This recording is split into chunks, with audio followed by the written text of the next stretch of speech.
Pinagpalang araw po sa inyo, Kabanong, at sa lahat ng mga kabangers natin at kayanggaw. Palagi po akong nakikinig sa programang ito. Ako po si Parpar. At ang ibabahagi ko pong kwento ay nangyari noong 2019. 25 years old pa lang ako noon. Pero kahit medyo matagal nang naganap yun, ay sariwa pa rin sa alaala ko ang lahat-lahat. Muli, ako si Parpar. Kabanong, mga kabangers at mga kayanggaw. Ito ang aking kwento.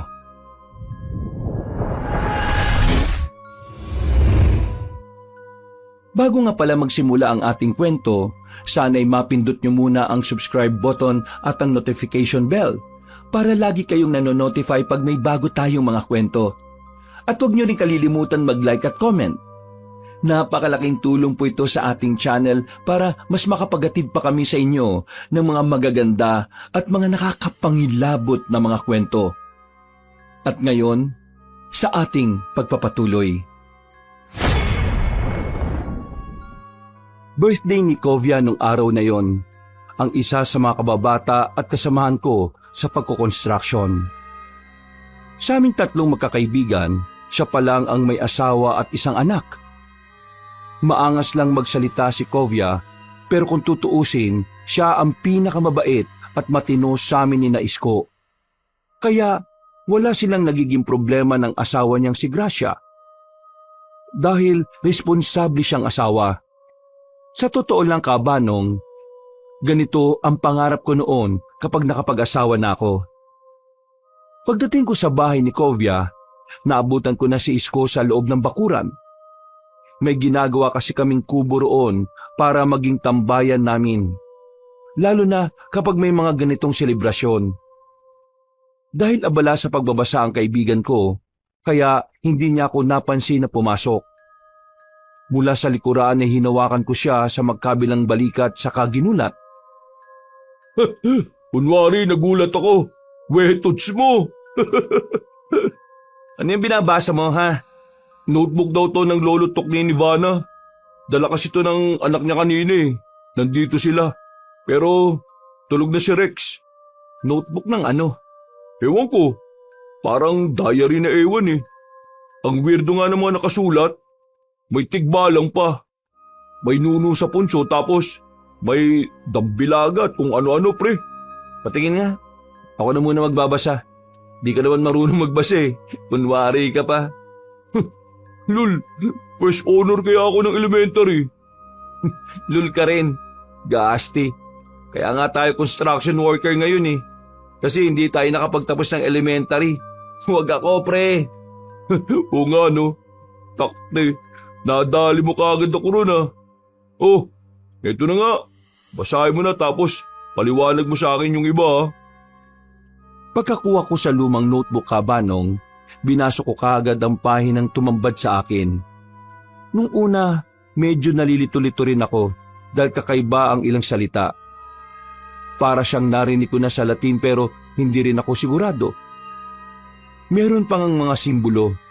Tapos meron din mga drawing katulad nung sa tikbalang at mga nuno sa punso, saka kung ano-ano pa. Paglipat ko sa pinakadulo, nabasa ko ang iba't ibang uri ng aswang kaya nag-focus ako doon. Oh, di ko na nagsalita dyan, pre. O naman pala di marunong magbasa eh. Yabang-yabang mo pa sa akin. Baliw. Siyempre, tinitingnan ko pa, no? Maganda tong nasa bandang dulo eh, oh. Mga iba't ibang klase ng aswang. Talaga? May iba't ibang uri pala ng aswang? Oo naman. Di ba nga, may manananggal, may tik-tik, tapos may wakwak saka kapre. Anong kapre? Di naman aswang yung kapre ah. Joke lang, gagi. O sige na. O anong sabi niya sa notebook ni Lolo Tokne, pre? Mga kakaibang klase ng aswang to, pre. Pero ito yung mas nagustuhan ko. Pakinggan mo, ha? Sige, sahin mo nga. Guwapang. Isang uri ng aswang na hindi mukhang aswang. Kabilang sila sa mga matatandang aswang na hindi kilala ng mga tao.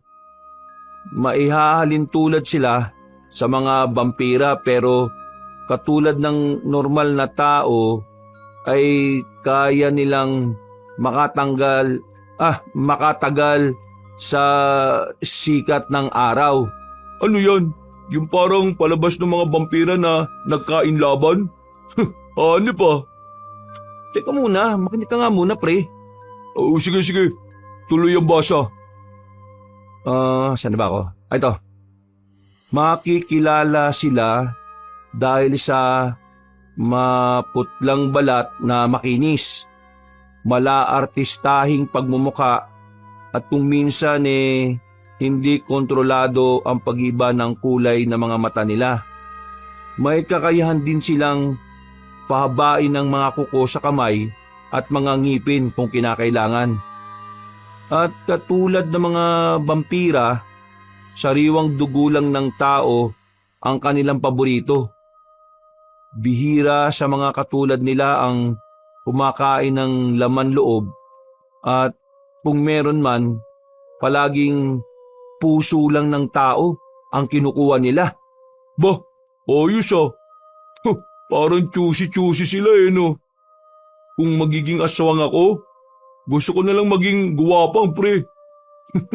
Sa itsura mong yan, di ka bagay maging guwapang. Dahil ang sabi rito, mala-artistahing pagmumuka. Dun pa lang ligwa ka na pre. Lul. Hoy, mga pre, parpar, nandiyan ka na pala? Oy pre, happy birthday! Kararating-dating ko lang din. Ganun ba? Ano yung pinag-uusapan nyo dyan? Takti, nandiyan pala yung notebook ni Lolo Tokne. Akin na nga muna yan.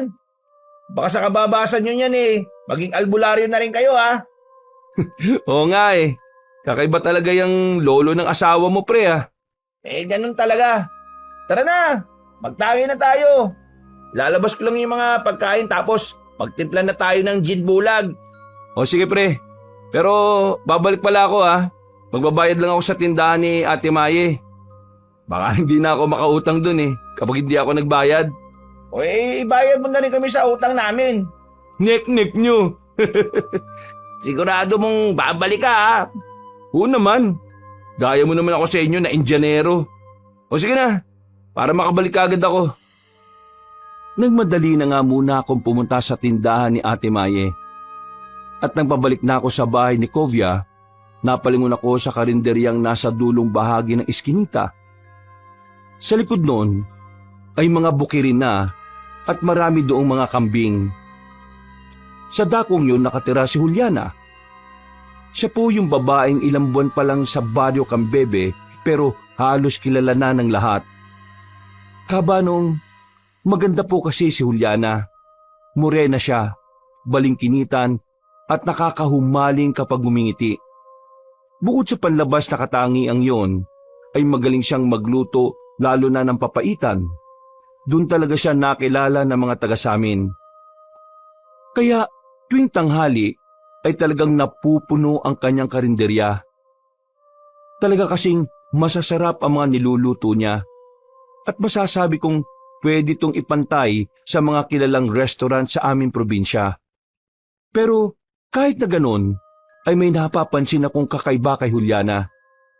Masyado kasi siyang misteryosa. Wala ni isa sa amin ang nakakaalam kung taga saan talaga siya. Pero wala rin namang nagtatanong dahil hindi na importante yon para sa iba. Ang mahalaga ay palagi silang nabubusog sa bawat hinahain niya. Lalo na nga po ang papaitan na paboritong-paborito ng mga lasinggero sa amin.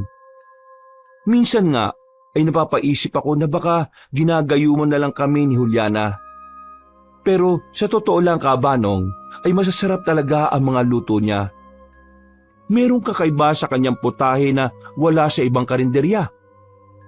Habang naglalakad, nakita ko siyang nagsasara na ng karinderya. Hapon pa lang kasi ay ubos na ang mga lutong ulam niya. Nang makita niya ako, ay ngumiti siya at naramdaman ko na naman ang kakaibang feelings.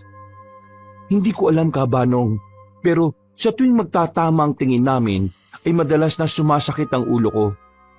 Pakiramdam ko parang may gustong sumiksik sa utak ko na kung ano. Pero hindi naman ito magawa. Umiiwas ako ng tingin at nagbalik ulit sa kanya dahil kumaway siya. Uy, Juliana. Nagsasara na ako. Saan ka pala papunta ngayon?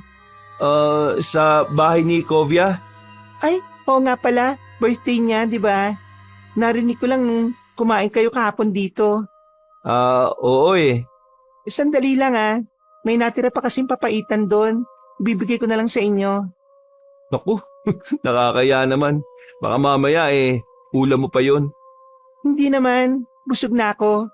Madalang lang akong kumain lalo na kapag gabi Madalang ka lang kumain? Oo, alam mo na. Ayaw ko kasing tumaba Napaismid na lang ako habang pasimpleng napapatingin sa magandang hubog niyang katawan. Maya-maya pa, pumasok na siya at makalipas lang ang ilang minuto, ay bumalik na siya na may dalang supot. Nagpasalamat naman ako pag abot niya ng papaitan. At nang magdikit ang mga kamay namin, nakaramdam na naman ako ng kakaiba. Lalo na nang magtama ang aming mga mata.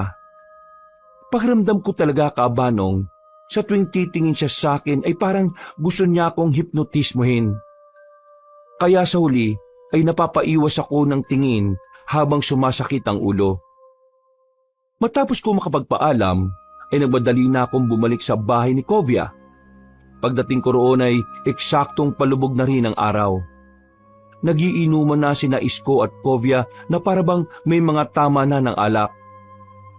Uy, mukhang mga lasing na kayo Anong lasing?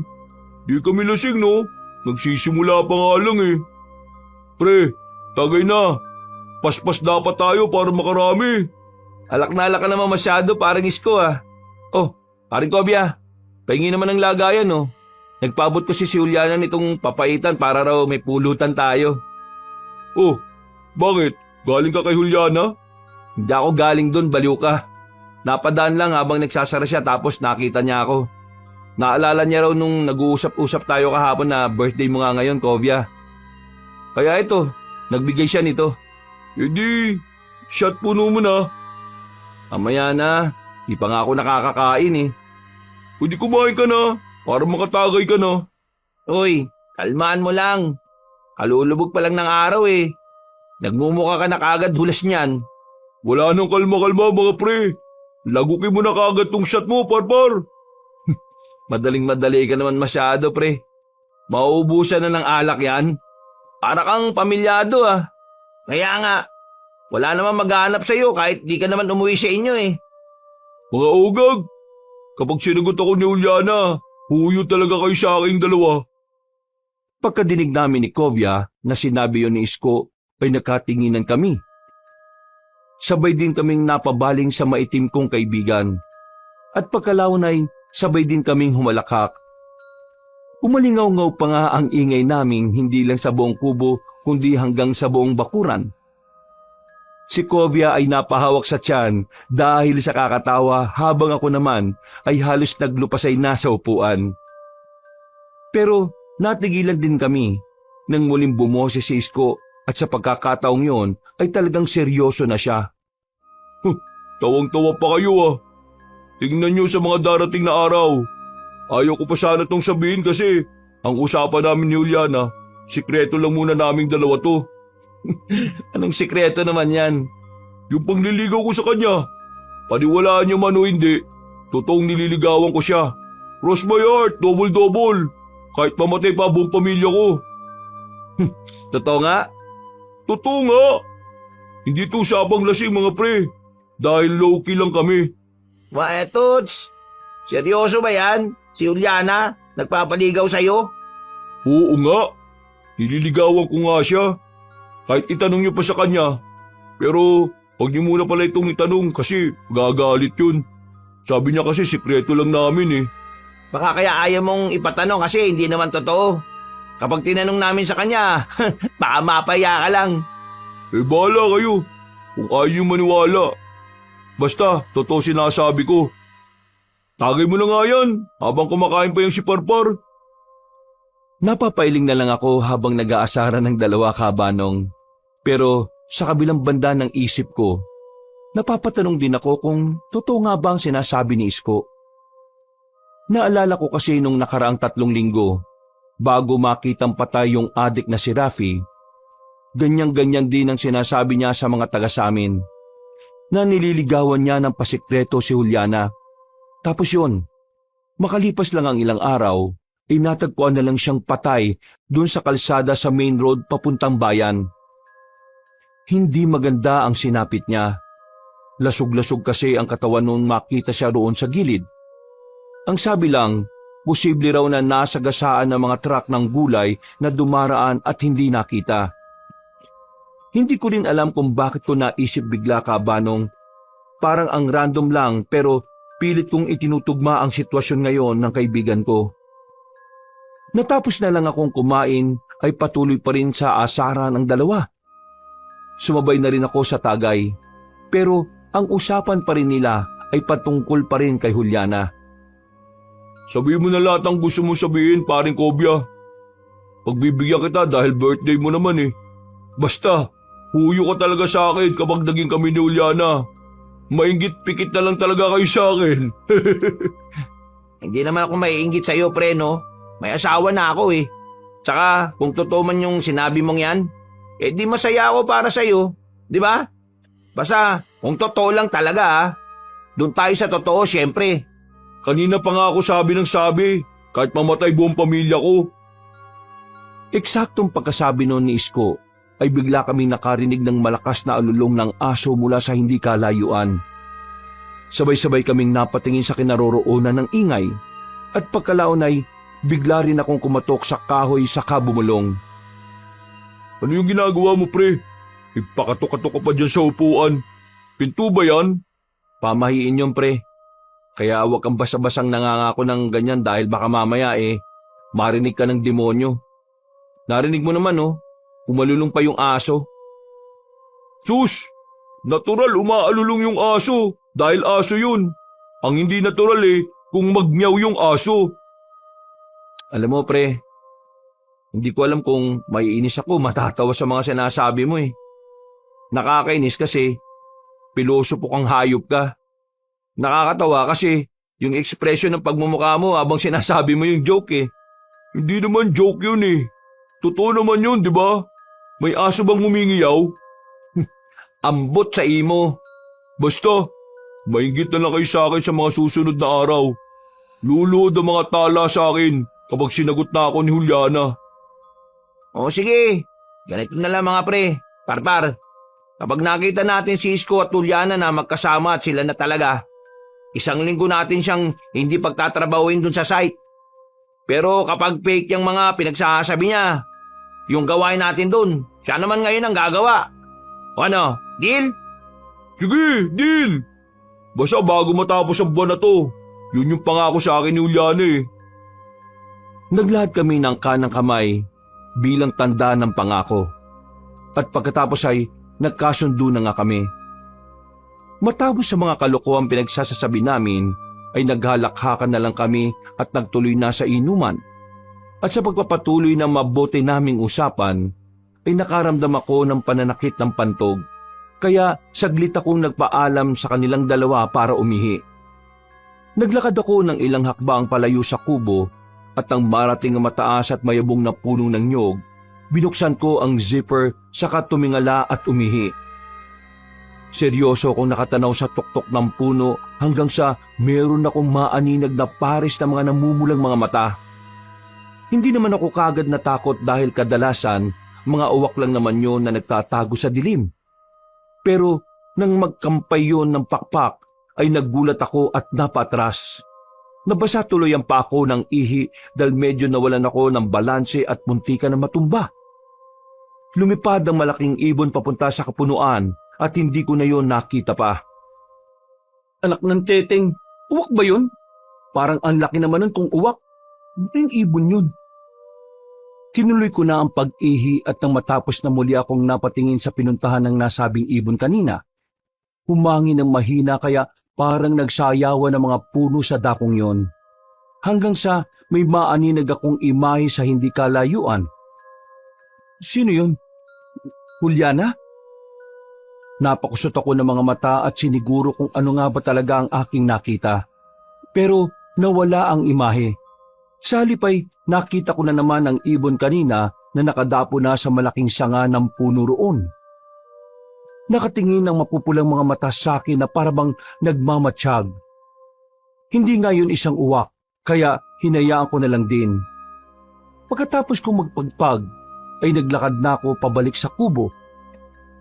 O ano na pre? Narinig ko napapaanak ng teti ka na dyan ah.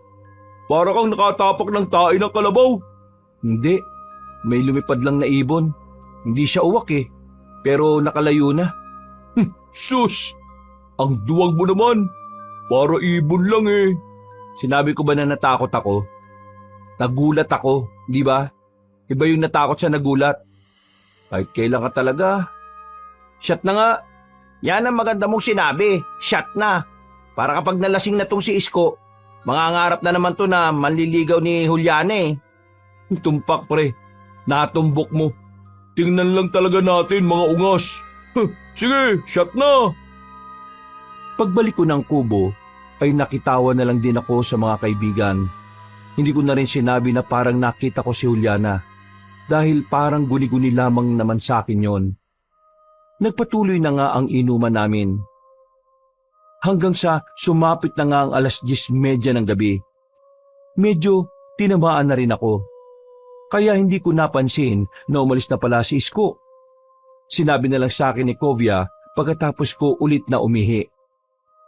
Dahil tuloy doon, ay na-focus na rin ang usapan patungkol sa kaibigan namin. Kilala kasi namin si Isko, lalo na kapag nai-inlove siya. Nung huling naging girlfriend niya, niloko lang siya at ginatasan. Kamunti ka na nga siyang magpakamatay noon.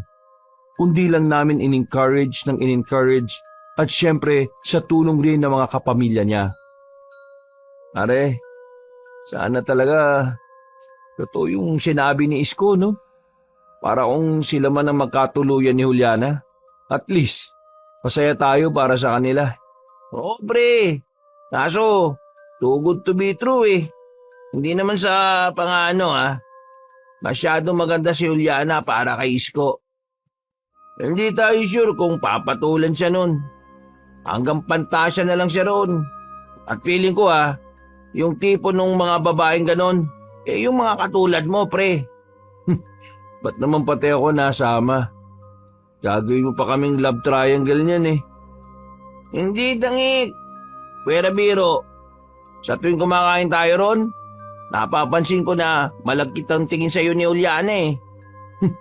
Talagang pati yun napapansin mo pa ah. Siguro, lagi mo rin siyang tinitingnan. Aminado naman ako ron. Sinabi ko na rin yun kay Vanna. Kahit nga yung asawa ko, gandang-ganda kay Juliana eh. Pero, balik tayo sa'yo. Promise. Sa tuwing kumakain tayo ron, wala talagang oras na hindi ka pinagmamasdan nun. Sabagay, sa ating magtotropa, ikaw naman kasi talaga ang pinakamalakas ang sex appeal eh. Kaya ako sa'yo, ligawan mo na yun si Juliana. Paano kung totoo yung sinasabi ni Isko na nanliligaw siya ron ng palihim? Di, may the best man win. Saka, no hurt feelings naman yun. Matagal kayo magkakaibigan eh. Makababata pa nga eh.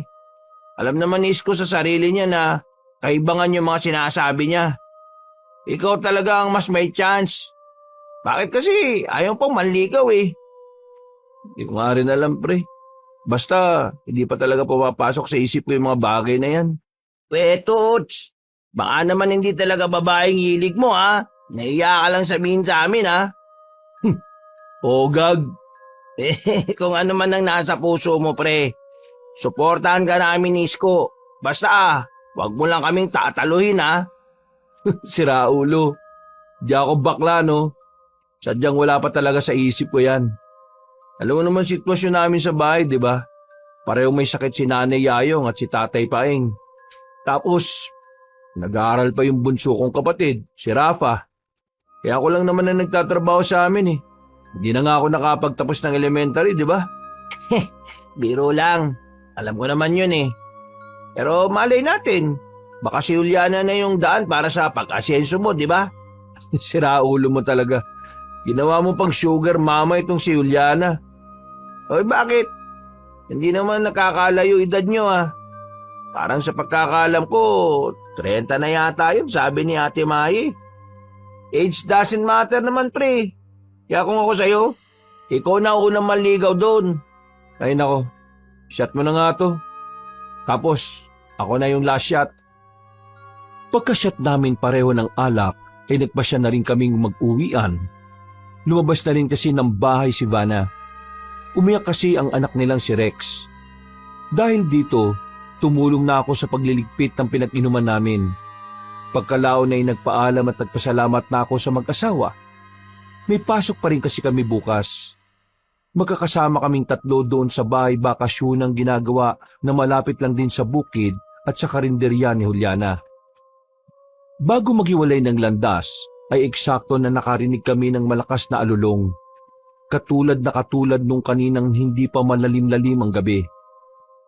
Pare, mag-ingat ka sa pag-uwi mo Oo pare, dito na lang tayo bukas Diretso uwi Mamaya yung alulong mo nang marinig ko. Oo gag. Sige na, diyan na kayo. Salamat din Vanna Naglakad na ako palayo at nang palikunan sa daan ng papunta sa amin. Sa kaliwa ng papuntang bukid, nakarinig na naman ako ng makakasunod na alulong ng aso. Kabanong, hindi ko rin alam kung bakit pero ramdam na ramdam ko ang pagtayo ng mga balahibo ko sa braso ko at sa batok. Hindi naman ako matatakotin pero nung oras na yon, nang mawala ang alulong, pakiwari ko ay may nakatingin na sa akin mula sa kung saan. Hindi ko yun masyadong pinansin, pero maya-maya lang din ay parabang meron nang sumusunod sa akin. Nadidinig ko ang mabigat na yabag niya sa likuran pero hindi ako lumilingon doon. Natatakot kasi ako na baka meron akong makitang kung ano. Tumakbo na lang ako palayo pero narinig kong sumusunod ang mabibigat na yabag. Dito na nagsimulang umusbong ang takot sa aking dibdib. Pakiramdam ko ay nawala ang tama ng alak, kaya pinagpawisan ako ng husto. Hindi dahil sa pagtakbo, kundi dahil sa kabang nararamdaman. Totoo ba ito? O dahil sa tama ng alak? Putik, sana makauwi na ako. Mas lalo kong nagmadali nang mapadaan na sa pababang daan. Sa bahagi kasing ito ng baryo namin ay may malaking bato na nakahambang sa gilid ng daan. Mapuno rin kaya medyo madilim talaga ang lugar kahit pa may buwan at mga maningning na mga bituin. Yung parte talaga na yon ay hindi nadidiligan ng liwanag. Habang tumatakbo ay taimtim akong nagmasid sa paligid. Hindi pa rin kasi nawawala sa pakiramdam ko ang tila sumusunod na kung sino.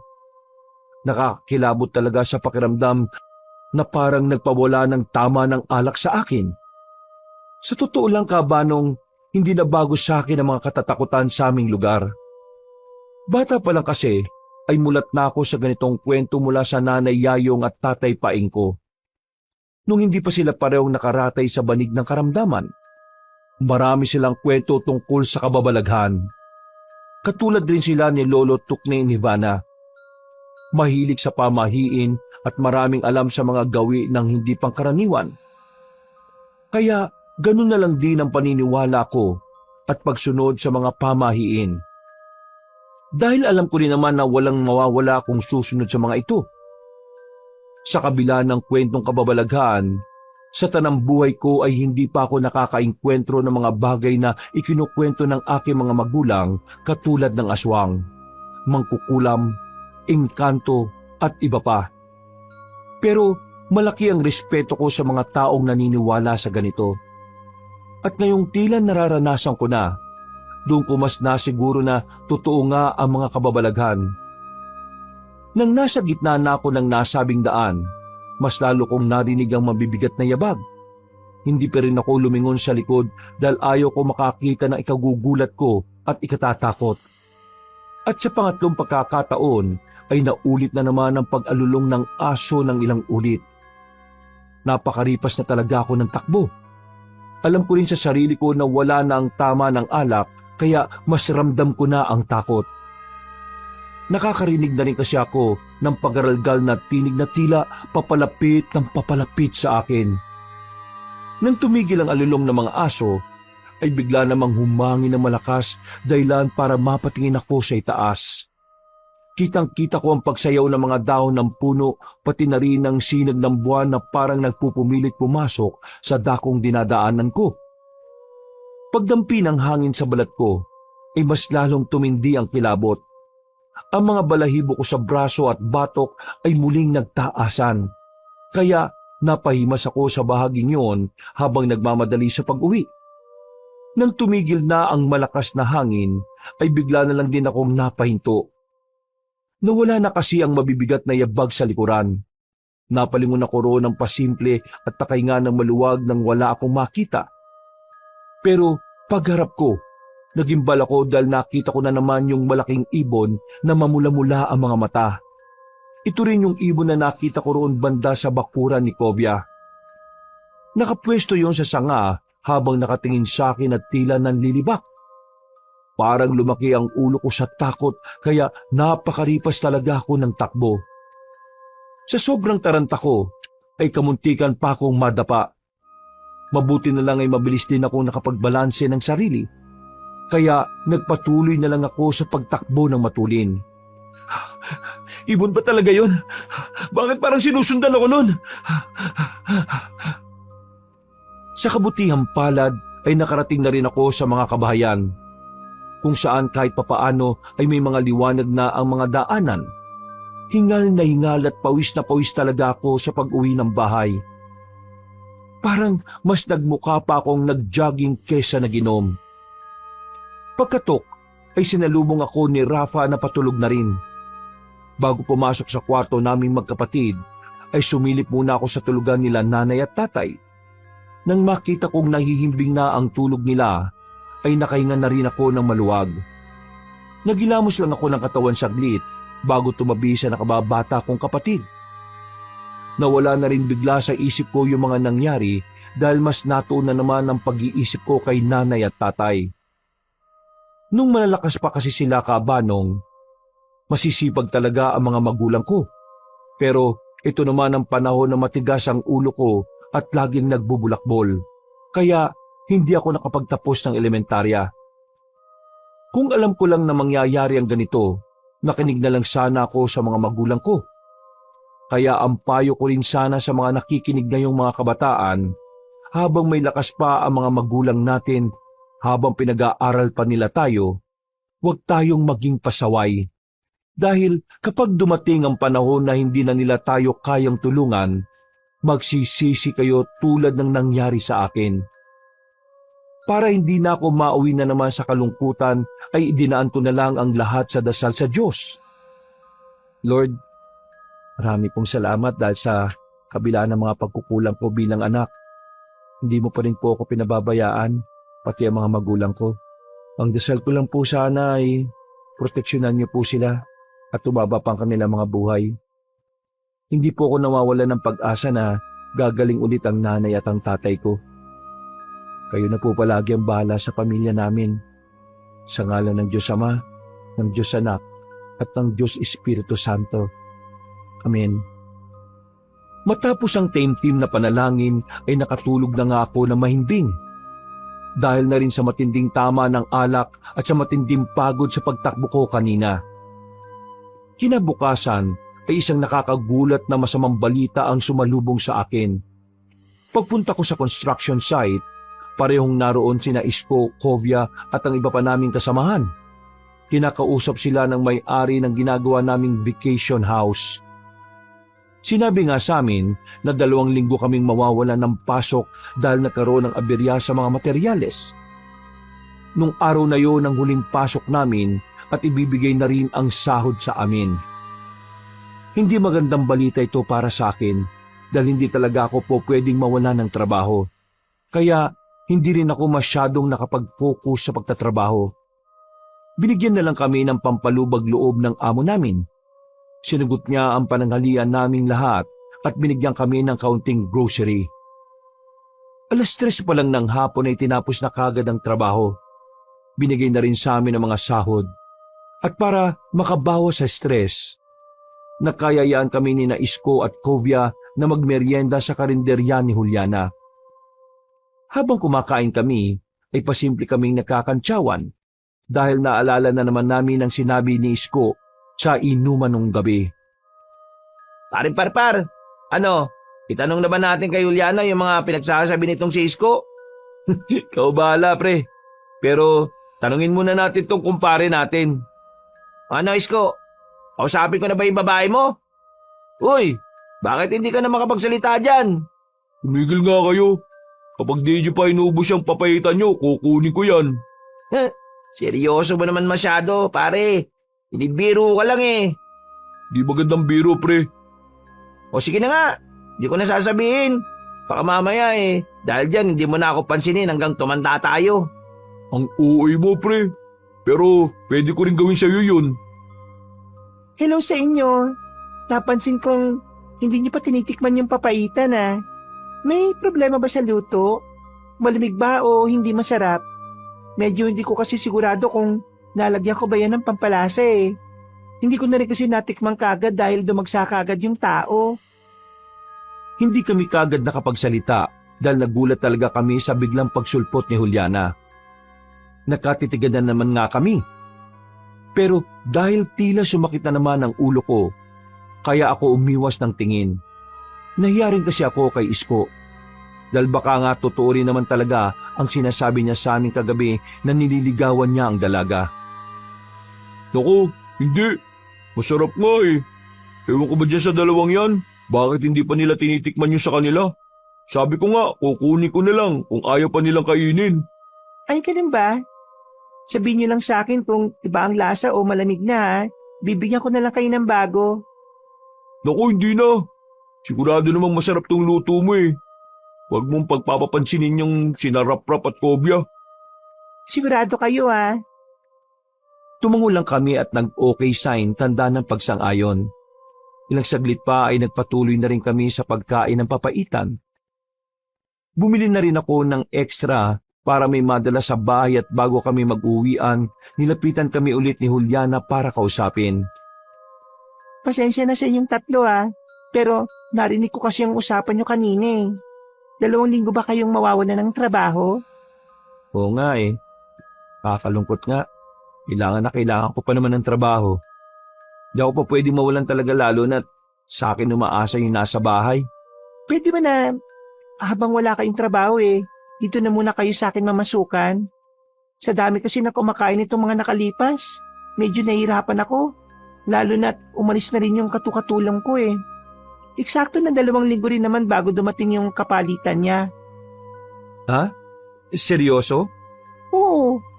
Pero hindi ganun kalaki ang may papasweldo ko sa inyo Naku, walang problema sa akin. Ewan ko lang sa 2 to. Okay na okay ako dyan. Basta ikaw, Juliana. Ako rin, kesa sa walang work. Kailangan ko rin para sa mag-ina ko Wow, salamat sa inyo. Hindi ko inakala to. Kailan kami pwede magsimula? Bukas pwede na kayo magsimula. Pero hindi ko kayo bibiglain Kahit mag-alas 8 na kayo ng umaga pumunta. Tapos pag-usapan din natin bukas kung anong oras kayo pupunta rito sa mga susunod na araw. Okay. Salamat sa iyo Nang magkamay kami, ay nakaramdam na naman ako ng kakaibang puwersa. Pagkatapos ay muli na naman kaming nagkatitigan hanggang sa manakit na naman ng bahagya ang ulo ko. Mabuti na lang din ay umiksena si Isko kaya nagbitiw kami ng kamay at sila naman ang nag-shake hands. Dito ko nakita kaabanong ang tila pagbabago ng kulay ng mga mata ni Juliana. Mabilis yun pero sigurado kong nagbago. Hindi ko na nga lang napagtuunan ng pansin dahil tuwang-tuwa rin ng mga kaibigan ko na hindi na kami mababakante sa loob ng 2 linggo. Masaya akong umuwi ng bahay, pero inalala ko pa rin yung nangyari kanina.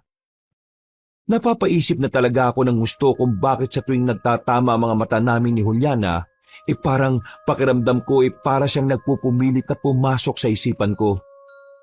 Pati yung pagbabago-bago ng mga mata niya, parang hindi to normal. Bigla tuloy akong may naalala. Teka, Saan ko nga ba nabasa yung tungkol sa pagbabago-bago ng kulay ng mga mata ng isang tao? Nakatulog na lang ako sa kakaisip at hindi tuloy nakapanalangin. Kinabukasan, nabulahaw ako dahil sa ingay sa labas ng bahay. Pagsilip ko sa bintana, nakita ko si Kovia na parabang humahango sa pagmamadali. Oh, bakit pre? Anong problema? Uy! Teka! Bakit umiyak? Ayos ka lang ba? May nangyari ba sa inyo ni Vanna? Nag-away ba kayo? Hindi pre, O kung hindi, bakit ka umiyak dyan? si Isko, O bakit? Anong nangyari kay Isko? dun sa dulo ng bukid sa kabila, malapit dun sa malaking bato na makulimlim na daan. O ano nga pre? Langya naman nakakataranta ka naman eh. Nakita siya ron. Patay! Para akong nabingi sa mga narinig ko, Kabanong. Bumagal ang paligid ko at para akong nahilo. Tinapik lang talaga ako ni Kovia na umiiyak pa rin.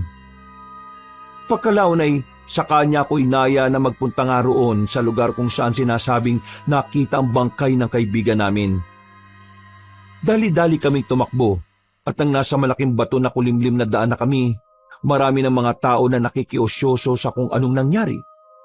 Paglapit namin ay hindi kami makapaniwala sa aming nakita. Nandun na kasi ang mga magulang ni Isko. Pumapalaw sa pag-iyak nang makumpirma na anak nga nila ang natagpo ang patay sa dakong yon. Napayak na rin ako dahil sa hindi maipaliwanag na pakiramdam. Nang makalapit kami ni Kovia, mas nakita nga namin ang sinapit ng aming kaibigan. Hindi ko na madetalye dahil masyadong brutal ang nangyari sa kanya. Kabanong, binaboy talaga siya ng mamamatay tao. Sa sobrang gulat, habang tumatagas ang luha ko sa mga mata, ay napapatakip na lang ako ng bibig. Hindi kasi namin sukat akalain na mangyayari to sa kaibigan namin. Magkasama lang kami kahapon at nagbiburan pa kami. Dahil ngayong araw ang pagsisimula ng trabaho namin sa karinderya ni Juliana. Pare, si Isko ba talaga yan? Oo pre, si Isko talaga yan. Kilalang kilala ko yung simula ulo, ang ampay. Anak ng teteng naman Paano nangyari to sa kanya? Sinong gagong halang ang kaluluwa na gumawa nito sa kaibigan natin? Sapakin mo nga ako, pre.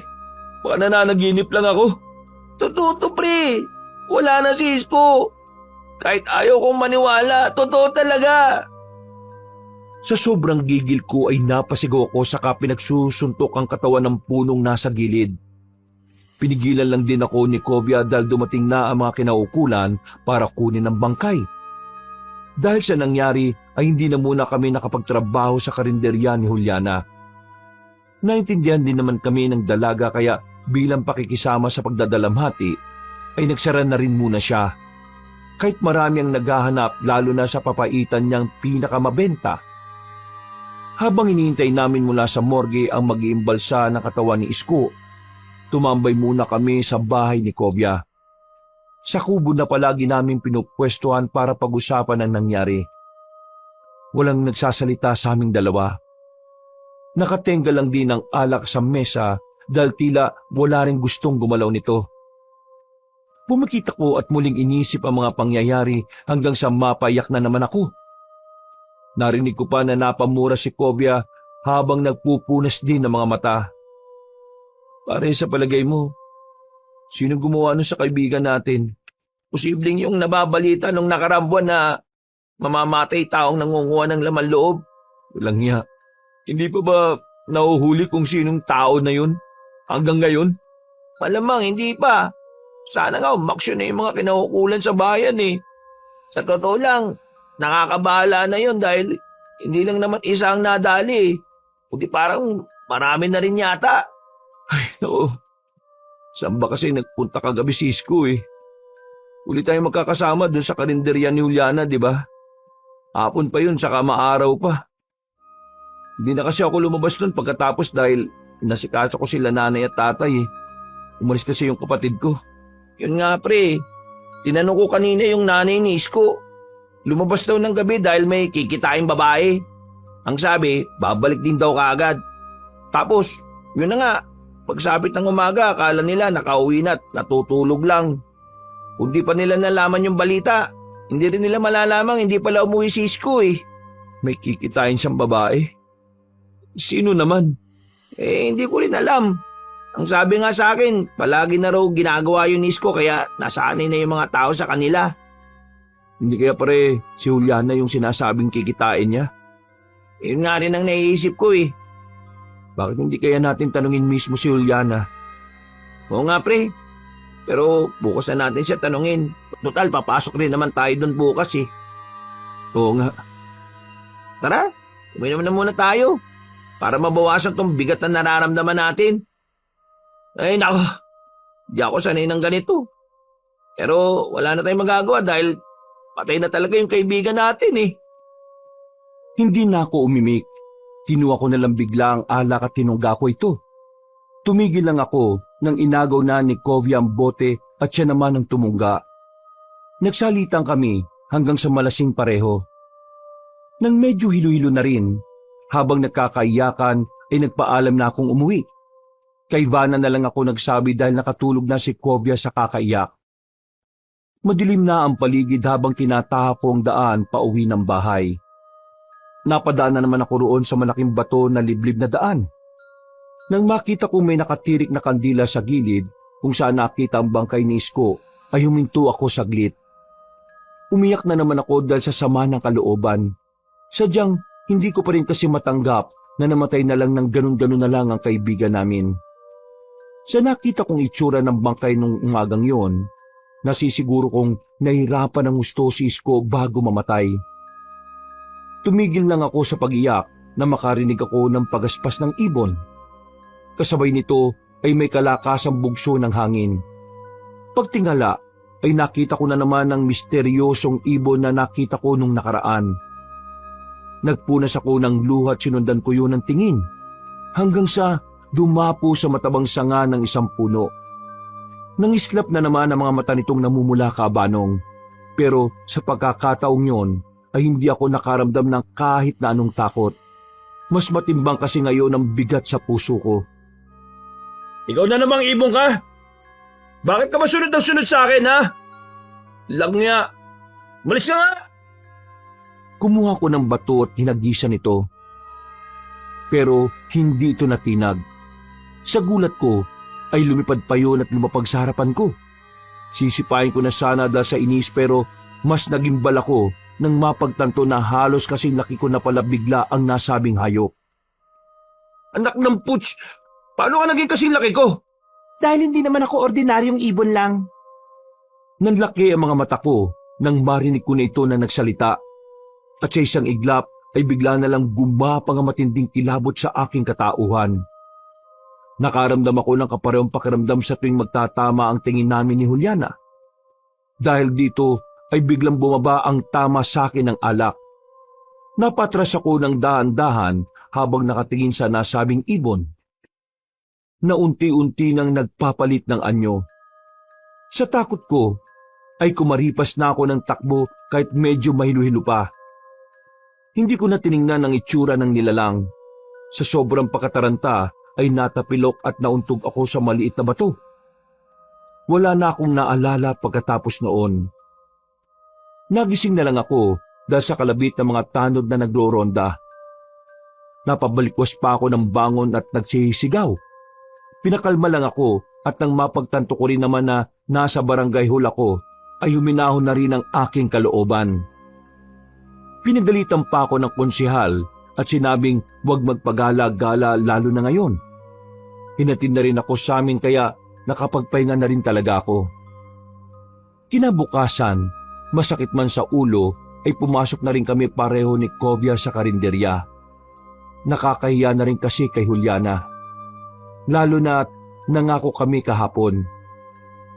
Alam niya ang pinagdaraanan naming dalawa kaya hindi niya kami masyadong inutos-utusan sa maraming bagay.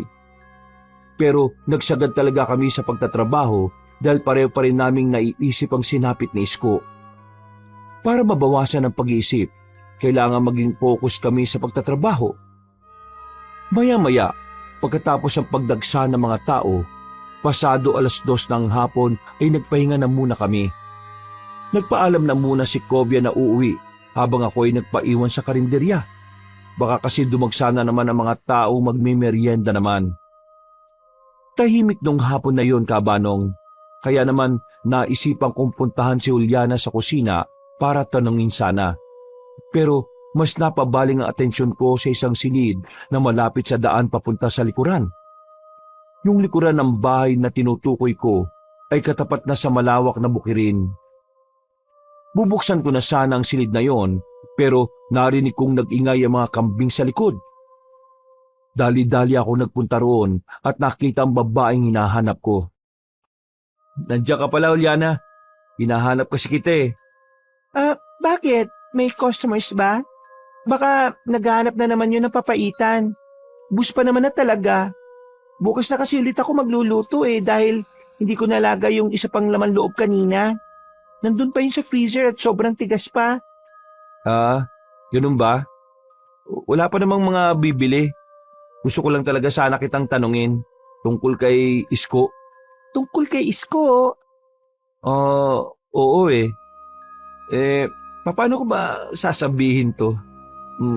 Teka nga, Alam ko na yung sasabihin mo tungkol sa kanya. alam mo na?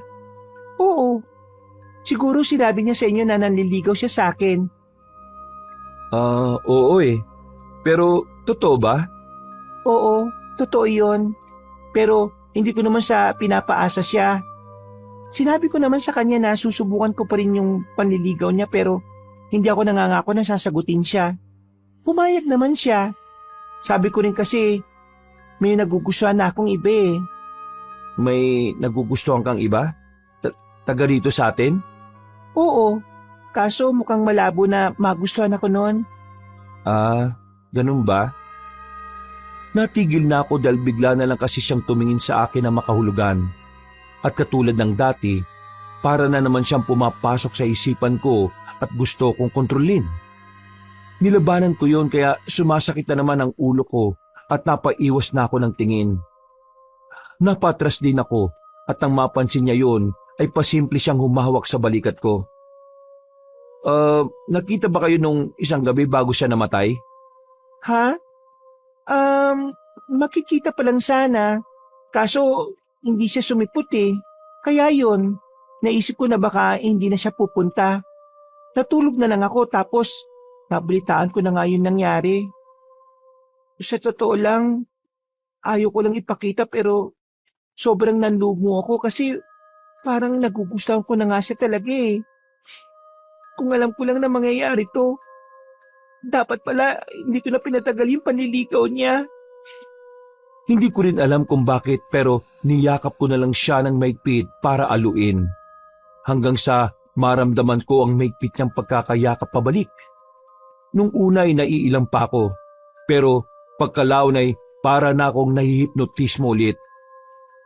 Walang ano-ano ay bigla na lang sumagi sa isip ko yung malaking ibon ng gabi. Feeling ko kasi kamoy yun ni Juliana. Dali-dali akong tumanggal sa pagkakayakap at lumayo. Halata naman sa mukha niya ang matinding pagtataka. Bakit? May ginawa ba ako mali? Wala naman. Ano lang kasi, naantala na ang pag-uusap namin na may mga dumating ng customer. Nagtungo kagad ako sa karinderya at pinagsilbihan ng mga yon. Sumunod naman si Juliana na parabang wala lang ding nangyari. Mabilis na lumipas ang oras. Pagsapit ng gabi, nagpunta na kami ni Kovia sa lamay ng kaibigan namin. Nakasarado ang kabaong. Yung kasi ang request ng parents ni Isko.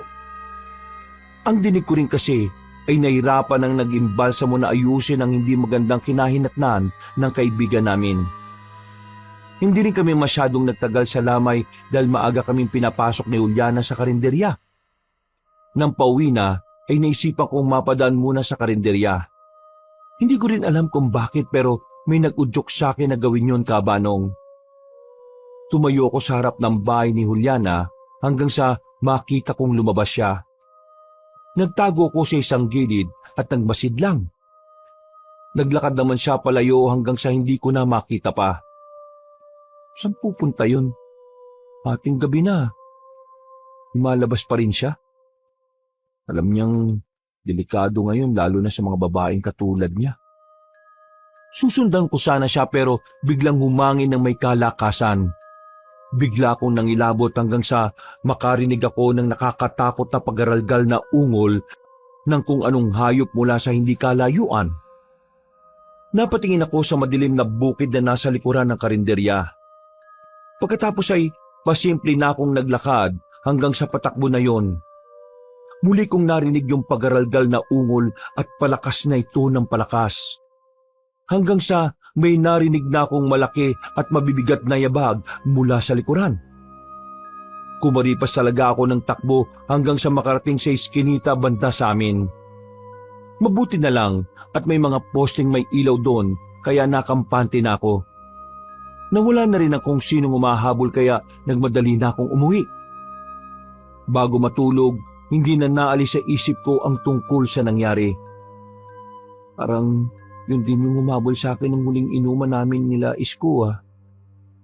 Paano na si Juliana? Baka mamaya kung mapano siya sa nilalang na yun. Baka rin totoo yung sinasabi ng mga taga-baryo na may aswang dito sa amin ngayon. Maraming tumatakbo sa isip ko nung gabing yon hanggang sa sumapit na lang ang 12:00 ng hating gabi. Tumayo ako ulit sa higaan para naman magbanyo. Natakot pa nga ako dahil nasa likuran ng bakuran ng CR namin. Hiwalay ito sa mismong bahay. Pero dahil sa ihing-ihi na talaga, binuksan ko na lang ang pinto sa likod ng bahay at doon na mismo umihi sa tapat. Tahimik ang paligid. Ang nagpapaingay lang ay yung malagripo kong pag-ihi. Napatingin ako sa mga puno sa likod ng bahay, kaya naalala ko na naman tuloy yung nangyari kanina. Bakit ngayon ko lang pala naalala yon? Muling umihip ang hangin na parang nagsayaw sa mga punong katapat ko. Kasabay noon ay napatingin ako saglit sa buwan na nung oras na yon ay tila nagdidilig ng liwanag sa madilim na gabi. Iginala ko ulit ang paningin sa matataas na puno hanggang sa may mahagip ang aking mga mata sa ibaba nito. Imahe ng isang babae. Maganda ang hubog ng katawan. Mahaba ang buhok kaya hindi ko rin masyadong maaninag ang itsura ng muka. Kumikislap-kislap din kasi ang mga mata niya at bukod dito ay para siyang naglalabas ng kakaibang amoy na pamilyar sa akin. Isang tao lang talaga ang pumasok kagad sa isipan ko. Si Juliana. Nawala na sa isip ko ang pagpapagpag ng ihi. Nanatili ako nakatingin kung sino ang babae. Habang nakalawit ang aking pagkalalaki.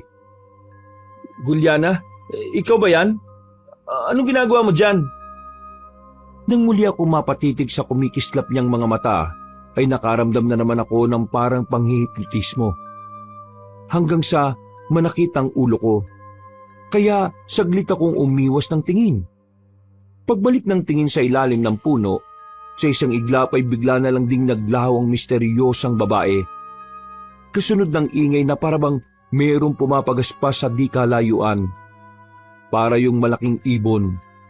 Humangin na malakas. Parang nagsayawan ng mga kapunuan sa bahaging yon at nang tumama sa balat ko ay nanayo talaga ang mga balahibo ko. Maya-maya lang ay isang malaking itim na ibon ang sumulpot. Namumula mga mata nito at pumapagaspas ng mga pakpak habang nakatingin ng matalim sa akin. Di ko nakumpirma na hindi nga ito ordinaryong ibon na noong nakaraan pa parang sumusunod-sunod sa akin. Kaya napasigaw talaga ako ng malakas sa sobrang pagkatakot. Mabuti na lang din ay may mga dumaan na mga tanod sa pangunguna ni Mang Yapo at narinig nila akong sumisigaw. Hindi ko na rin alam kung paano sila nakapasok sa bakuran. Pero nakita ko na lang na ang ilan sa kanila ay nasa likod na ng bahay. May hawak pa nga ng mga sibat at pamalo at kung ano-ano pa. Tinanong nila ako kung bakit ako sumigaw. May nakita po akong malaking ibon eh. Hindi ko po talaga alam kung ibon ba talaga yun o hindi. Namumula yung mga mata niya eh. Tapos, basta po, nakakatakot yung itsura niya. Pumasok ka na muna roon sa loob ng bahay niya. Madali ka. Ano po bang meron, Mang Yapo? Ay, tarantado kang aswang ka. Nanggugulo ka rito sa bahay namin. Lumayas ka rito, animal ka. papatayin ka namin at hindi kami nagbibiro. Dinig na dinig ko ang nakakakilabot na pag-angil ng nasabing nilalang.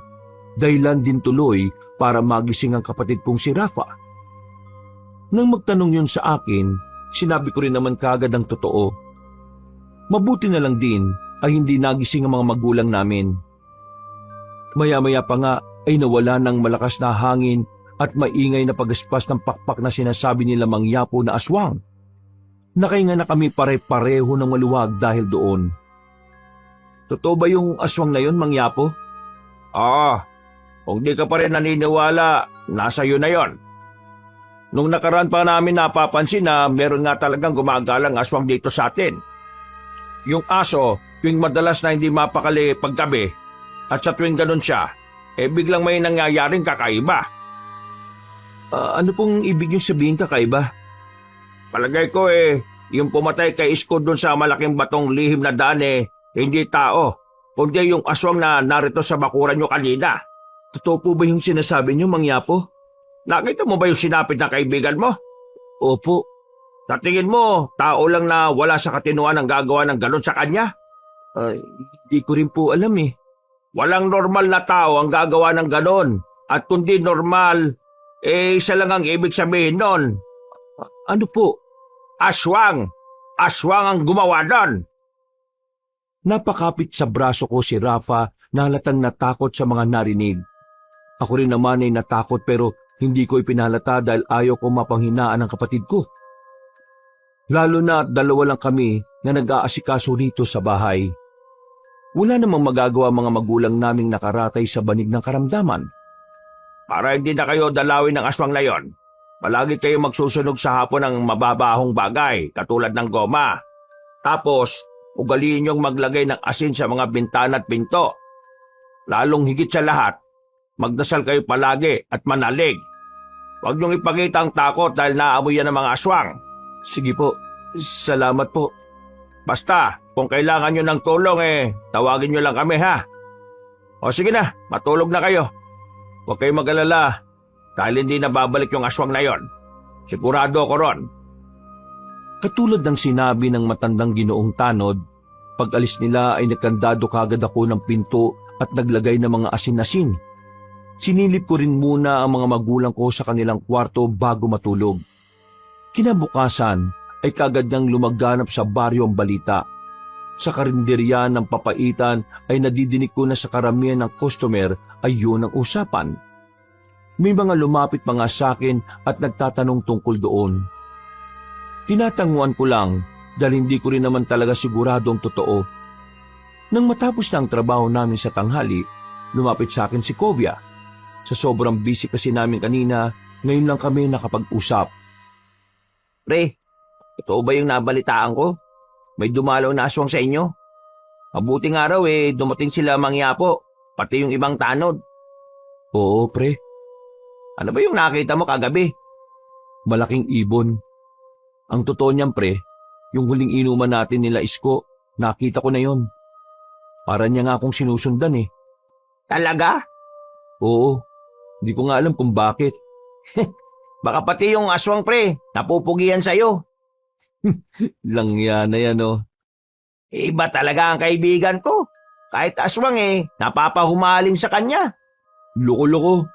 Ang sabi nga ni Mang Yapo, posible raw na yun ang pumatay kay Isko. Talaga? Pero sa bagay, kung titingnan yung nangyari sa kaibigan natin, matindi talaga Yun nga rin yung sinabi ni Lolo Tokne. Kagabi, nagpunta sa bahay para lang magbigay ng pangontra sa aswang. Usapang aswang kayo dyan? Juliana, ikaw pala. Kaninang umaga ko pa naririnig sa mga customer natin dito yung tungkol dyan ha. Hindi lang kita matanong kasi pare-pareho tayong busy kanina. Oo nga eh. Totoo ba na nakakita ka ng aswang? Anong itsura? Babae siya. Pero hindi ko mamukhaan kasi yung kislap ng mga mata niya kakaiba eh. Baka naman kahawi ko yan Aaminin ko nung sinabi yon ni Juliana ay bigla ko ngang naisip na siya talaga yon. Hindi ko nalang binanggit at pakunwari na lang akong ngumiti. Pero umandar na naman ang kalungkutan ng isip ko. Masyado ka namang seryoso dyan, Parpar. Siya nga pala, meron pa akong natitirang papaitan doon sa kusina. Kaya magdala kayo. Lalo na ikaw, Parpar. May sakit pa naman pareho yung mga parents mo. Ha? Paano mo nalaman na may sakit ang mga magulang ko? Wala naman ako masyadong pinagsasabihan ng tungkol dyan, ha? Ito naman, matagal na rin naman ako rito sa baryo. Siyempre, may alam na ako kahit papano sa mga taga rito. Saka, dapat lang naalamin ko kahit papano yung mga kasama ko rito sa karinderya. Para kahit papano, makatulong ako sa inyo. Basta, lagi mong dala ng papaitan ng mga parents mo, ha? Makakatulong yun sa kanila. Sa bagay, salamat, ha? Nang matapos na ang usapan namin, pinauwi na rin muna kami ni Juliana dahil wala namang halos customer na. Bumalik na lang kami ng hapon at nagpatuloy na sa pagtatrabaho hanggang gabi. Sa mga sumunod na araw, palagi na nga ako nagdadala ng papaitan sa bahay para kina nanay at tatay. Kami lang ni Rafa ang hindi kumakain noon dahil sa karinderya pa lang ay busog na ako. Ang bunso ko namang kapatid, hindi talaga mahilig dito. Katulad din ng bilin ni Mang Yapo, tuwing hapon ay nagsusunog na nga kami ng goma para raw pantaboy sa aswang. At 1 linggo ang lumipas nang mailibing na si Isko. Doon lang ulit namin naramdaman ni Kovia ang lungkot. Nakakamiss kasi talaga ang matalik naming kaibigan at kababata. Pero kailangan namin tanggapin na iniwan na talaga niya kami. Kinabukasan, 4:00 na madaling araw, nagulat ako dahil napasigaw si Rafa at pagpunta niya sa kwarto ni nanay at tatay. Dali-dali ako nagtungo roon at kahit ako man ay nagulat ng gusto. Nakita ko kasi si tatay Paeng na nakatayo. Nakakalakad ka na, tay? Paano? Napupuring kagad si tatay na inalalayan naming magkapatid. Maya-maya lang din ay si nanay naman ang gumising at ganun lang din ang gulat ko nang sinubukan niya ring tumayo. Napaiyak ang kapatid ko sa tuwa. Ako naman din ay hindi mapigilan ng saya. Pero sa kabilang banda, nagtataka ako kung paano nangyari ito. Natatandaan ko kasi na sinabi ng doktor na halos wala na raw talagang pag-asa na sila ay makalakad, maliban kung dadaanin sa operasyon. Ang una nilang sinabi sa amin ni Rafa ay nagugutom sila, kaya pinaghain kagad namin. Pagkatapos noon ay nagpaalam ako kay Juliana sa karinderya na hindi muna ako makakapasok. Dinala kasi namin sa pagamutan sa bayan ng mga magulang namin. Nagulat nga rin ang doktor na sumusuri sa kanila at itinuring naming himala ang mga nangyaring yon. Sa mga nakalipas pang araw, magana akong pumapasok sa karinderya ni Juliana dahil sa tila himalang nangyari sa parents ko. Yun nga lang, kapansin-pansin na naging gutumin sila at madalas nilang sinasabi na gustong-gusto nila ang papaitan. Kaya tuwing uuwi ng bahay ay nagdadala ako nito sa amin. Nahiya na nga ako kay Juliana. Sa totoo lang, pero kakapalan ko na rin ang loob ko. Biyernes, pasado 4:30 ng madaling araw. Pagdating ko sa karinderya, ay naabutan ko si Kovia at Juliana na parang may kakaiba. Hindi maganda ang kutob ko kaya pasimple kong kinausap ang aking kaibigan. Pre, huwag mong masamayin tong sasabihin ko, ha? Ano yung nakita ko kanina? Bakit parang sweet-sweetan kayo ni Juliana? Ha? Sinong sweet? Kami? Hindi naman, ha? Pare, alam ko yung nakita ko kanina. Naglalandian kayo at kamuntikan mo na pa nga siyang halikan kung hindi pa ako dumating. Ano naman sa'yo kung mag-aarutan kami, pre? May problema ba ron? Gusto rin naman niya Binibigay ko lang yung hilig niya. At saka, teka, bakit mo ba ako sinisita? Nagsisilos ka kasi. Hindi ikaw yung kaharutan niya kundi ako. Babagal-bagal ka kasi, pre. Uy, Kovia, naririnig mo ba yung sarili mo, pre? Wala akong pakialam kung magharutan kayo na magharutan ni Juliana. Pero may asawa kang tao, huy. Huwag kang tanga. Ano? Anong ano? Umayos ka nga. Ano ba yung sinasabi mo, pre? Hindi na ako nakasagot pa. Unti-unti na kasing nagdatingan ng mga customers. Pero nagtaka rin ako sa biglang inasal ng kaibigan ko. para siyang biglang bumalik sa wisyo kumpara kanina. Habang nagtatrabaho kami, panay ang lingon ko kay Kovya. Sa katunayan, palitan ang tingin ko sa kanila ni Juliana. Hindi ko rin maintindihan ang sarili ko pero nagsisimula na akong kutuban sa mga ikinikilos ng dalaga. Ilang saglit pa nga'y muli akong napabaling kung nasaan ang tindera ng papaitan. Dito ko napansing nakatingin din pala siya sa akin ng makahulugan. Pasimple pa nga siyang ngumiti at biglang kumindat. Napalingon pa nga ako sa likuran upang siguraduhin wala siyang ibang kinikindatan. Nakumpirma ko na ako ngayon. Nahihiya ko lang siyang tinanguan, pero ang totoo ay nakaramdam din talaga ako ng kakaibang sensasyon. Para bang may kung anong kakaibang pakiramdam at bukod dito ay may mabigat na puwersang tila gustong pumasok at sumakop na naman sa isipan ko. Kaya napahawak naman ako sa sentido habang umiiwas ng tingin. Mabilis na namang lumipas ang oras. Halos maghapong hindi kami nagkausap ni Kovya. Pakiramdam ko tuloy ay iniiwasan niya ako. At nang magbabanyo ako bago umuwi, ay nakita ko na naman sila ni Juliana. Nagulat talaga ako dahil nakita ko silang naghahalikan, kabanong. Napakuyom ako ng kamay hindi dahil sa selos, kundi galit sa kaibigan ko dahil nagawa niyang lokoy ng asawa niyang si Vanna. Umalis kagad ako sa lugar para hindi ako makagawa ng hakbang na pagsisisihan ko rin sa huli. Nag-isip-isip ako hanggang sa maabutan ko na lang ang sarili ko na nasa tapatan ng bahay ni Kovya. Sabihin ko na ba kay Vanna yung nakita ko? O hayaan ko na lang? Pagpapanggap na lang akong walang nakita. Ay, hirap naman ito. Langya ka kasi, Kovya. Bakit ka biglang nagkakaganyan? Di ka naman ganyan, ah. Nakakainis. Natigilan ako at tatakbo na sana ako palayo. Pero nakita na ako ni Vanna. Hindi ko na rin tuloy nagawang makalis dahil napansin niya rin at tila hindi ako mapakali. Matagal-tagal na rin kami magkakilala at nahuli na rin nga ni Vanna kung may pinoproblema ako. Hanggang hindi na rin ako nagpaligoy-ligoy pa. Vanna, huwag ka mabibigla, ah. Kilala mo si Juliana, di ba? Yung tindera ng sikat na papaitan kung saan kami nagtatrabaho ngayon. Nakita ko kasi sila ni Kovya eh. Naghahalikan sila kanina. Ayaw ko sana sa akin manggaling to pero alam kong hindi ako patutulugin ng konsensya ko kapag tinago ko to eh. Ayaw ko rin na lumala pa kaya sinabi ko na sa'yo. Sa kabila ng mga sinabi kong yon, nanatili namang kalmado si Vanna. Nagpasalamat din siya at nagsabi na siya na ang bahalang kumausap kay Kovya. Nag-open din nga siya na nitong mga nakalipas na araw, palagi raw na nag-i-sleepwalk ang kanyang asawa. Madalas din daw na parang may nakamasid sa kanila. Ito ang dahilan kaya siya humingi ng pangontra kay Lolo Tokne. Kaya nawala ang ganong klase ng pangyayari. Pero sa kaso ng kaibigan ko, ang wari ni Vanna ay parang araw may kung anong nangyayari kay Kovya. Hindi yun ordinaryo kaya nabahala rin tuloy ako.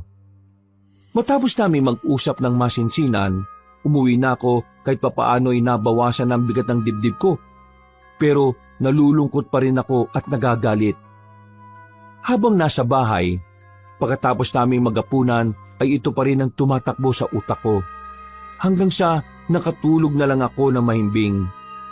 Eksakto 12:00 ng hating gabi, nagising ako dahil sa kaluskos mula sa kwarto nila nanay at tatay.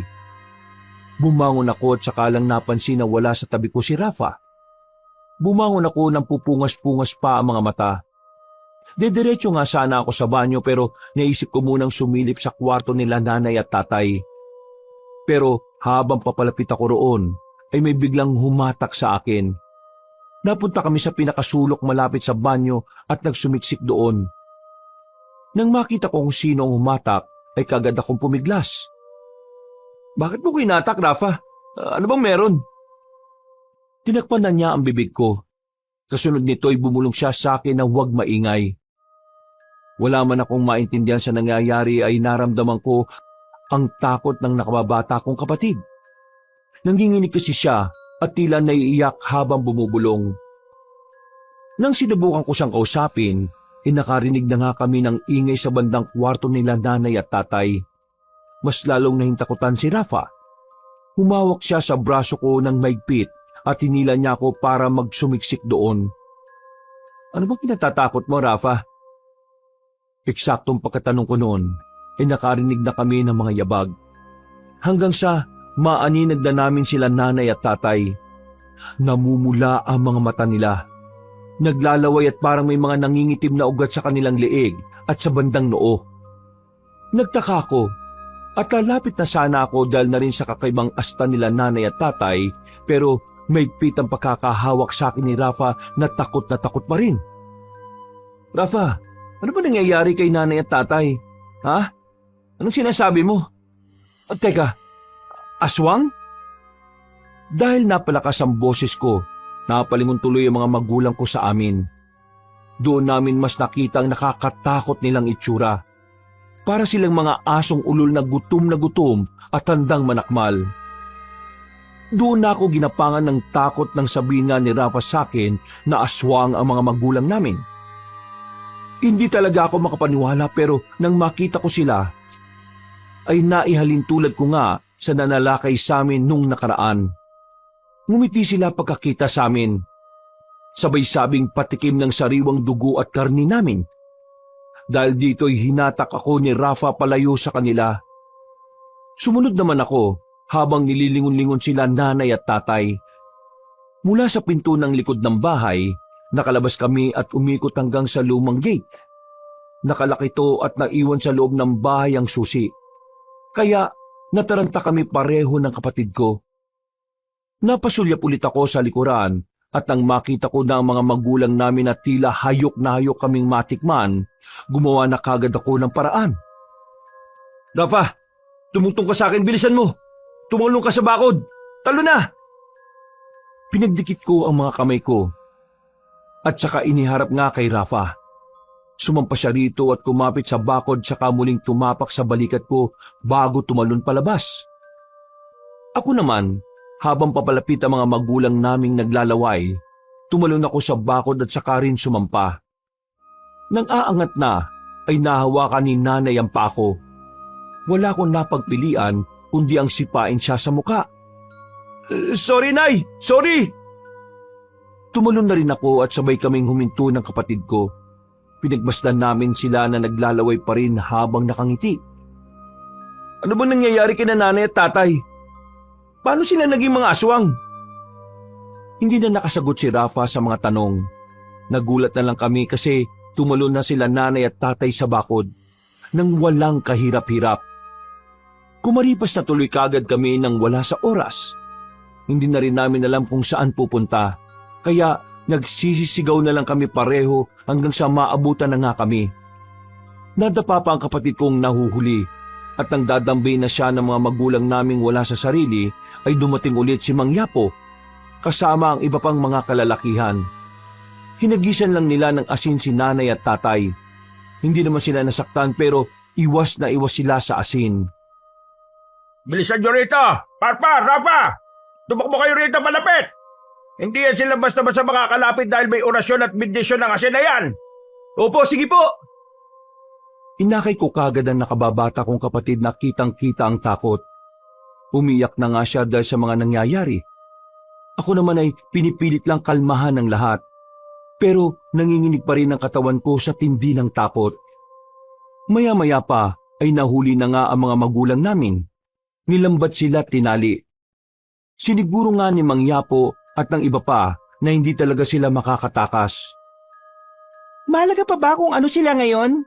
Isipin mo, ang mas importante ay nakakalakad na sila at magiging mas masaya na sila ngayon. Ibalik mo sila sa dati. Tinulungan ko na nga ang pamilya mo, nagagalit ka pa? Walang hiya ka. Ano ba nangyayari rito? Sino yang... Teka, halimaw? Pagkatapos na may mangyari sa atin ng ilang ulit kanina, tatawagin mo lang akong halimaw? Anong sinasabi ng halimaw na yan? Siya si Juliana, pre. Aswang siya. At pinagtangkaan niya kami. Hindi ko alam kung anong ginawa niya sa'yo. Pero sigurado na ako ngayon na ang gagawin niya sana sa'yo kanina yung ginawa niya kay Isko. Ha? Nananaginip lang ba ako? Magaling ka rin palang magtagni-tagni ng mga pangyayari. Tama ka. Ginamitan ko ng hipnotismo si Isko bago ko siya pinatay. At gagawin ko na nga rin sana yun kay Kovia. Pero naunahan niyo ako. Ayos lang naman. Dahil dyan, mas lalo na kitang natitipuan, Parpar. Bukod pala sa hindi tumatalab sa iyo ang panghihipnotismo ko, mahusay ka rin talaga sa pagtatahi ng mga pangyayari. Bagay kayo maging pulis, pero mas bagay kang maging asawa ko. Tumigil ka! Hindi na namin papayagan na mangyari ang gusto mo. Tama na to, Juliana. Ako? Patitigilin nyo? Tingnan natin kung kaya nyo. Kung di ka rin naman mapupunta sa akin, Parpar, gagawin na lang din kitang isa sa mga sangkap ko sa papaitan. Sa tingin mo, papayagan ka namin mangyari yon. Tama lang satsat mong aswang ka. Etong sa'yo, saluhin mo to. Dali-dali ngang nagsaboy si Mang Yapo ng asin na may bendisyon at orasyon. Bagyang natama ng aswang pero nakatras ito at umangil na parang mabangis na hayop. Maya-maya pa ay ikinampay niya ang mga pakpak na ubod ng lakas. Sa tindi nga ng lakas ay nagtalsikan kaming lahat. Nabuwal din ang bintana at kaliwang bahagi ng kahoy na dingding. Tumalsik kami sa bandang kambingan. At dahil wala kahit na anong saplot si Kovia, kaya pagtayo ay hinubad ko kagad ang sando ko at ibinigay sa kanya bilang panapis sa pang-ibaba. Paglingon namin kay Juliana, bumalik na siya sa anyo na isang magandang dalaga. Pero nagbabago-bago na mga mata niya. Dito ko tuloy naalala ang nabasa ko sa libro ni Lolo Tokne. Isa kang guwapang! Aba, bihira ang nakakaalam sa mga sinaunang aswang, lalo na sa mga kaedad mo. Tama, isa nga akong guwapang. Pero sa nabasa ko sa lumang notebook, walang kakayahan ng guwapang na mag-anyong ibon. Hindi ako ordinaryong guwapang lang. Isa akong maharlika. At dahil sa nalaman mo yon, mas lalo lang talagang lumalalim ang pagtingin ko sa'yo. Ikaw ang napili kong mapangasawa. Hindi ako papayag! Sa ayaw at sa gusto mo, ikaw na ang napili ko. Kaya hindi kita papatayin. At bago umalis sa baryong ito, ay isasama kita. Nagulat kaming lahat nang may tumamang palaso sa kaliwang braso ni Juliana. Dahil dito ay dali-dali siyang nagpalit anyo bilang isang malaking ibon. Lumipad siya pero natigilan din dahil ang palaso pala na tumama sa kanya ay may matibay na pisi. Pinagtulungan itong hatakin ni Mang Yapo kasama ang iba pang kalalakihan. Nakipagtagisan sila ng lakas sa aswang pero matatag ang guwapang. Nagkampay lang to ng malakas kaya tila natangay ang lahat ng mga humihila sa kanya. Parpar, Kovia, anong tinutunga-tunga nga nyo dyan? Tumulo kayo, bilis! Sige po, paring Kovia, tara na! Bilisan nyo na at baka makakawala pang aswang! Opo! Tumulong nga kami sa paghila sa pisi at maya-maya lang ay may isa pang kalalakihang tumira ng palaso. Tumama naman ito sa kabilang braso ni Juliana. Napahiyaw ang aswang at lalong nagkakawag-kawag para makakawala sa amin. Lumipat ako sa kabila para maging balanse ang paggigit namin. Pagkatapos ay nakita kong bumitaw na si Mang Yapo. Meron siyang hinigit sa kanyang bag na isang uri ng langis. Mga kasama, hawakan nyo lang ang walang yak aswang na yan habang inihahanda ko tong panununaw na pangsaboy sa aswang. Mang Yapo, bilisan niyo na po! Malakas si Juliana at baka makaalis na siya. Kaunting tiis na lang at matatapos na ito, Parpar. Matagal pa ba yan? Hindi na po namin kaya rito. Dumudugo na kami ng iba kong kasama. Kaunting-kaunti na lang ito. Eto na! Sa palagay niyo ba, papayagan kong basta-basta ako mapuksa? Alalahanin niyo na isa akong maharlikang guwapang. At kung di kayo nagtataka, hindi lang naman ang nanay at tatay mo parang pinakain ko ng papaitan. Karamihan sa mga taga-baryo nakatikim nito. Kahit kayo ni Kovia. Anong ibig mo sabihin? Lahat kayo ay kaya kong mapasailalim sa kapangyarihan ko. Pagkasabi niya noon, ay bigla siyang umungol na malakas. Sa tindi ng pinakawalan niyang tinig ay napahinto kaming lahat. Ramdam na ramdam ko matinding panghihina at pangingilabot ng aking katawan. Maya-maya pa ay parang may kung anong nagsumiksik sa isipan ko. Parang may malit na tinig na gustong pumasok pero hindi naman ito nagawa. Yun nga lang ay sumakit ang ulo ko ng sobra. Kaya nakabitaw ako sa pisi at napahawak ako sa ulo. Napatingin ako kay Juliana na nakasteady na lang din habang patuloy ng pag-ungol na parang isang demonyong nagtatawag ng kamatayan. Paglingon ko sa likod, ang mga kasama ko ay nakabitaw na rin sa pisi. At pare-pareho silang nakahawak sa kanilang mga ulo. Para bang pare-pareho ring may nilalabanan. Anong nangyari? Kovya, bakit ka umawak sa ulo mo? Parang may bumubulong sa akin, pre. Parang may naguutos. Ha? Naguutos? Oo, may naguutos sa akin, pre. Naririnig ko ang boses ni Juliana. Juliana, anong ginagawa mo sa kanila? Anong sinasabi ni Kovya? Bakit hindi mo siya tanungin? Ha? Pare, tumakbo ka na. Anong ibig mo sabihin? Tumakbo na kayo ni Mang Yapo. Inuutosan niya kaming patayin ng lahat ng mga taga-baryo. Tawa na. Umalis ka sa isip ko. Takbo na, pare. Baka hindi ko na makontrol ang sarili ko. Pilit siya pumapasok sa utak ko. Sorry pare. Sinapak ko sa sikmura at mukha si Kovya at nang mawalan siya ng malay ay kagad ko siyang binitbit. Lumingon ako kay Mang Yapo na nakatingin sa iba naming kasama. Katulad kasi na nangyari sa kaibigan ko, para na ring nababaliw ang iba pa. Dahil dito ay dali-dali akong lumapit sa matandang lalaking tanod. Nagsaboy naman siya ng natitirang asin na may bendisyon sa paligid. Kaya ang mga kalalakihang tila na bahira na kapangyarihan ni Juliana ay hindi na rin makalapit. Tumakbo na kami palayo dahil alam naming gagawa ng paraan ng mga yon para mahuli pa rin kami. Sige, tumakbo kayo at tingnan natin kung hanggang saan kayo makakatakas. Napunta na nga kami ni Mang Yapo sa malaking bato sa liblib na daan. Doon din kami pansamantalang nagpahinga dahil sa pagod. Kumuha ulit ang Ginoo ng supot pa ng asin na may bendisyon at orasyon, saka binigay sa akin ang iba. Saan na po tayo pupunta? Sigurado ko na katulad ng nangyari sa ibang mga kasama natin. Ang iba rito sa mga taga-baryo parang nasa ilalim ng kapangyarihan ni Juliana. Matindi ang kapangyarihan ng aswang na guwapang na yon. Ginamit niya ang pagiging tindera ng papaitan para iyanggaw ang mga taga-baryo. Niyanggaw? Ibig sabihin po, ginawa niya ring kapareho niyang aswang? Kung ganun po hindi nagagaling ang mga tao rito. Hindi rin ako sigurado. Saka na natin isipin yan. Kailangan mo nang iwan ang kaibigan mo rito dahil kapag nagising siya, siguradong kahit makapagtago tayo ituturo niya tayo kay Juliana. Posible po ba yon? Base sa obserbasyon ko sa kapangyarihan niya, nakikipagkonekta siya sa isip ng mga naiyanggaw niya. Kaya posible yon. Pero hindi ko po siya iiwan dito.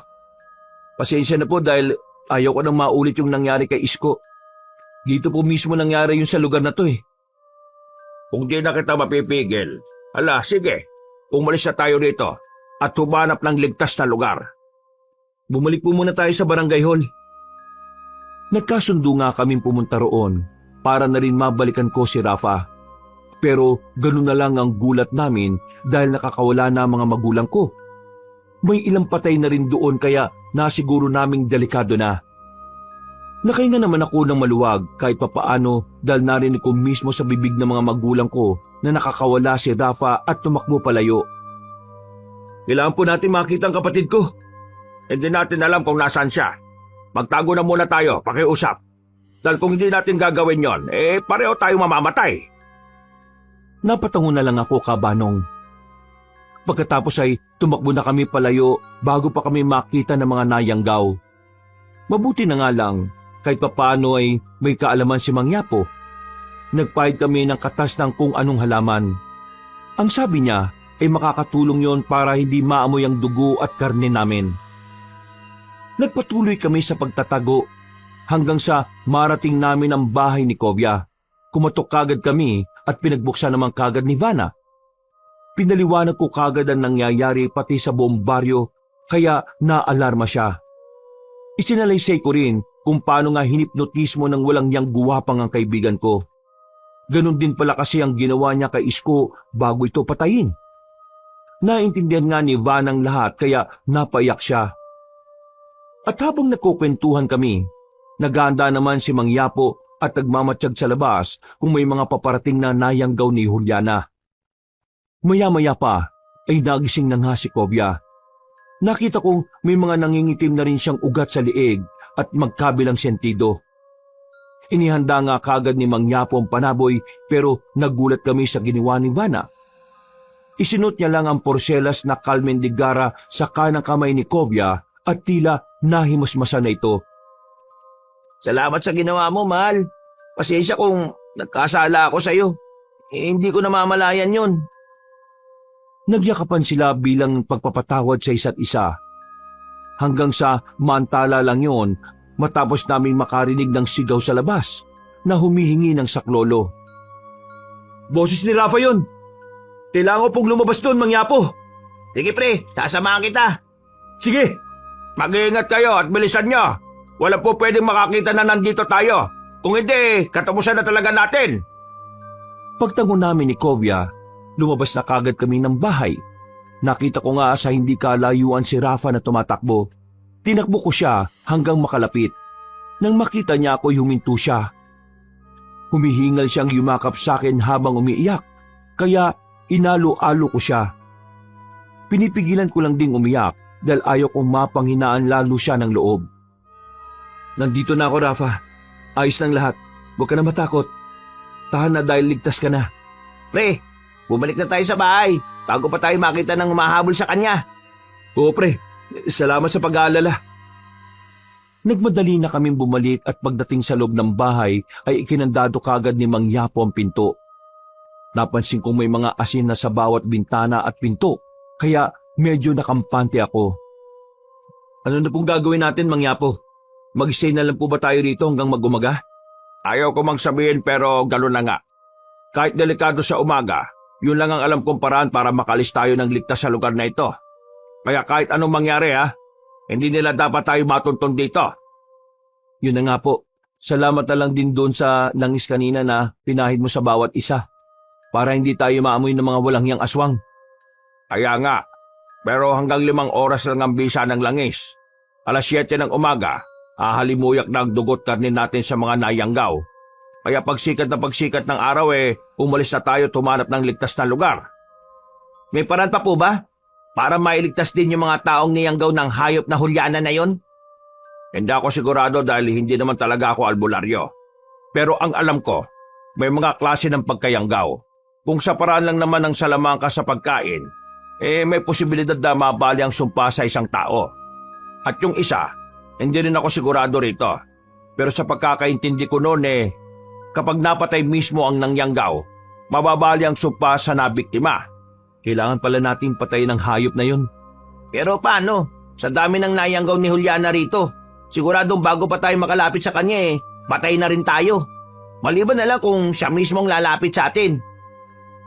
Natigilan na kami sa pag-uusap dahil biglang humalakhak ng malakas si Rafa. Nung una'y nagtataka pa kami pero nang mapansin ko ang maliliit na itim-itim na ugat sa sintido at leeg niya, doon ko naunawaan ang lahat. Hindi rin talaga namin napansin na pati pala ang bunso kong kapatid ay nayanggaw na. Lumapit kagad sa kanya si Kobya para takpan ng kanyang bibig. Niyapos din siya ng mahigpit para hindi makapalag, pero huli na pala kami.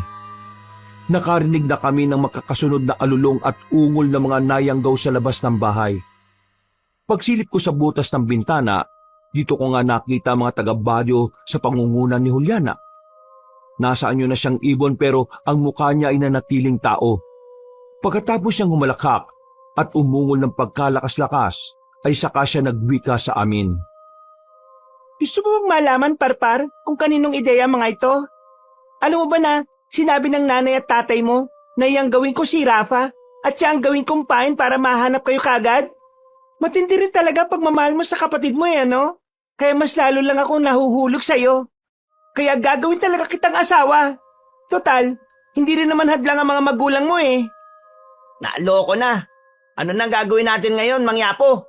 Bana, magtago muna kayo sa kwarto ng anak mo. Doon ang pinakaligtas na parte nitong bahay ninyo. Dahil doon ko nilagay ang lahat ng pangontra na natitira. Kayo naman, Rap at Kobya. sumunod rin kayo kay Ivana. Iwan nyo na sa akin si Rafa.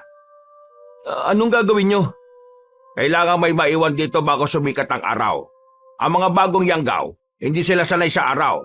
Siguradong magtatago mga yang kapag sumikat ang araw. Gagawin ko ang lahat ng makakaya ko para hindi sila makapasok sa kwarto hanggang mag-umaga. Pero marami po sila. Hindi nyo po sila kakayanin, Mang Yapo. Mamamatay kayo. Matanda na naman ako eh. Sige na! Huwag na tayo magtalo dahil pare-pareho tayo mamamatay dito kapag hindi nyo sinunod yung sinabi ko. Napabuntong hininga na lamang kami ni Kovia habang tinatali ng mahigpit si Rafa. Sinuntok ko rin sa sikmura ang kapatid ko hanggang sa mawalan siya ng malay. Pagkalaon ay nirequest ko na dalhin na rin siya at itago sa silid kasama namin. Wala namang umalma kaya pumasok na kami sa kwarto at naiwan na si Mang Yapo sa sala. Nagpatuloy na naman sa pagsasalita si Juliana hanggang sa marinig na namin ang nakakakilabot na hiyawan ng mga nayanggaw sa labas. Makinig kayo mga alagad ko. Patayin niyo ang lahat ng nasa loob ng bahay na yan.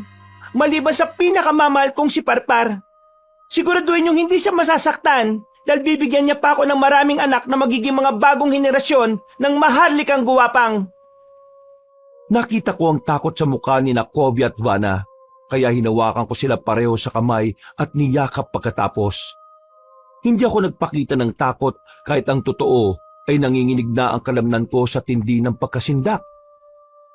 Magiging ayos din ang lahat, katulad ng sinabi ni Mang Yapo. Makakatakas tayo sa baryo at makakahingi ng tulong. Kung nandito lang sana si Lolo Tokne mo, hindi mangyayari sa atin to, mahal. Natigilan na kami dahil nagsimula ng kalabugan sa labas. Katakataka lang din dahil ang silid namin ay parang wala talagang nagtatangkang pumasok. Katulad ng sinabi ni Mang Yapo, marami siyang nilagay na pangontra para masiguro talaga na hindi kami mapapasok ng mga nayanggaw ni Juliana. Lumakas ang ingay at dinig na dinig namin na matinding pagsigaw ni Mang Yapo. Alam naming lumalaban siya na matindi sa mga aswang sa labas. Ibinibigay niya ang lahat ng makakaya niya pero sa bandang huli ay narinig namin ang sigaw niya ng pagmamakaawa na parang hirap na hirap. Maya-maya pa may tila malakas na pagsabog kaming narinig. Nagyiyawan ng mga aswang at tila nagpulasan. Narinig ko na rin bigla na parang nagmamakaawa si Juliana. Tatayo pa lang ako nang sabihin ni Vana na narinig niya ang boses ni Lolo Tokne. Nakumpirma din namin yon dahil nakarinig kami ng malakas na mura. Mahilig kasing magmura ang matandang lalaki. At nang malaman namin to, ay nabuhayan kami. Unang lumabas ng silid si Kovia. Sumunod na ako at nakita nga kagad namin si Lolo Tokne. Nakaalalay siya kay Mang Yapo. Sabi ko naman sa inyo na huwag kayong lalabas eh. Ano po nangyayari? Tingnan niyo yung mga guwapang. Pagtingin namin sa sirang bintana, nakita ko nga si Juliana. Butay-putay ang kanyang mga pakpak at puno na siya ng sugat sa katawan. Gumagapang siya sa lupa palayo sa amin. Nawala na rin ang iba pang nayanggaw na parang nagpulasa na. Ano pong ginawa niyo? Si Tokne, katulad pa rin ng dati. Wala pa rin kupas. Mahusay pa rin at parang hindi tumatanda. Ngumiti lang ang matandang lalaking albularyo at dahan-dahang lumapit sa nangihinang aswang. Ang itim nitong dugo ay kumalat na sa lupa. Umalingasong ang pamilyar na amoy na yon kaya napasinghap ako. Lumapit ako at sumunod kay Lolo Tokne hanggang sa mapatingin sa akin si Juliana. Pakiusap, Parpar. Gusto ko lang naman magtinda ng papaitan eh. Tindera ka nga pala ng papaitan, no? Pero niyanggaw mo mga magulang at kapatid ko, pati ang mga taga-baryo. Walang kapatawaran yun, Juliana. Dahil niyanggaw mo silang lahat. Pakiusap. Huwag niyo akong patayin. Hindi na ako uulit. Magpapakalayo-layo na ako. Huwag niyo lang akong patayin. Hindi naman talaga ako pumapatay ng tao eh. Pero hindi ka nga pala tao. At dahil hindi naman ako pumapatay ng katulad mo, si Lolo Tokne na ang bahala sa'yo. Nang mapatingin siya sa matandang lalaki, inanlaki ang mga mata niya. Pinilit niyang makalayo pero huli na. Inabot na kasi ni Mang Yapo ang kakaibang langis at walang kaabog-abog na binuo sa mukha ng aswang. pinagmasdan ko lang sila. Bago pa makasigaw si Juliana, ay nalusaw na ang kanyang muka. Sunod ang katawan at ang kabuuan. Pagkatapos nito, ay nawala na nga ng bisa ang pakayanggaw ng mga taga-baryo. Pagkatapos ng nangyaring yon, walang maalala ang lahat. Maliban sa amin. Nag-uusap-usap na lang kami na wag nang sabihin ang nangyari hanggang sa ngayon. Hindi na rin naman nagtanong ang mga taga-baryo, lalo na kay Juliana, na parabang hindi na rin naman nila naaalala. Makalipas pa ang mga araw, gabi, linggo at buwan. Naka-move on na ang lahat at nagpatuloy sa kani-kanilang buhay. Ako naman po ay nagpasya na muna magtrabaho sa bayan upang mas mabigyan ng maayos na buhay ang pamilya ko. Makalipas ang 1 taon, may mga misyonaryo na tumulong kay nanay at tatay na magpagamot, kaya nakabalik po sila sa paglalakad. Kami naman ni Rafa ay naglingkod sa simbahan bilang pasasalamat sa Panginoon. Kabanong, ito po ang aking kwento at maraming salamat sa mga kaabanger sa pakikinig at sa lahat ng ating mga kayanggaw. Mag-iingat po tayo at God bless sa lahat. Mga kabangers, mga kayanggaw, si Kabanong po. Maraming salamat po sa patuloy niyo po na pagsuporta sa ating mga kwento. Salamat po sa pagsubaybay sa video natin ngayong araw na to. At kung nagustuhan niyo po yung kwento natin, sana po huwag niyo kalimutang pindutin ang subscribe button kung hindi pa kayo nakakapag-subscribe. At pindutin niyo na rin po yung notification bell para lagi po kayo nanonotify pag may mga bago tayong mga video. Mag-iwan na rin kayo ng comment at saka pindutin na rin ang like button. Kung medyo nabitin po kayo sa kwento natin ngayong araw, inaanyayahan ko po kayo na bisitahin nyo yung iba pa natin mga channel. Yung Pamela Clamil. Magaganda rin po yung mga kwento natin doon. Nagnanarita ko doon bilang si Lolo Pael at minsan bilang si Kabanong. Magaganda rin po yung mga kwento natin doon. Kaya sana po ay huwag nyo rin pong kalimutang mag-subscribe at syempre mag-comment at mag-like. At ngayon, kung medyo gusto nyo pa ng mas magandang kwento, iniimbitahan ko kayong mag-subscribe rin at maging isa kayo sa unang 100,000 subscriber ng bagong-bago nating channel. Na ang pangalan ng channel ay Kabanong version 2.0 kung saan meron na itong moving images kaya may mapapanood na kayo. At syempre, meron din po itong narration na meron na rin pong music and effects. Kaya pwedeng nanonood kayo habang pinakikinggan yon, o pwedeng nakikinig lang kayo, o pwedeng pareho niya rin pong gawin. O di ba mas maganda? Kaya sana po bisitahin niyo po yun At para hindi po kayo mahirapang maghanap ng mga channel na yon, ilalagay po natin sa description o sa pin comment yung link ng mga channel. Hanggang sa susunod na mga kwento, wakas!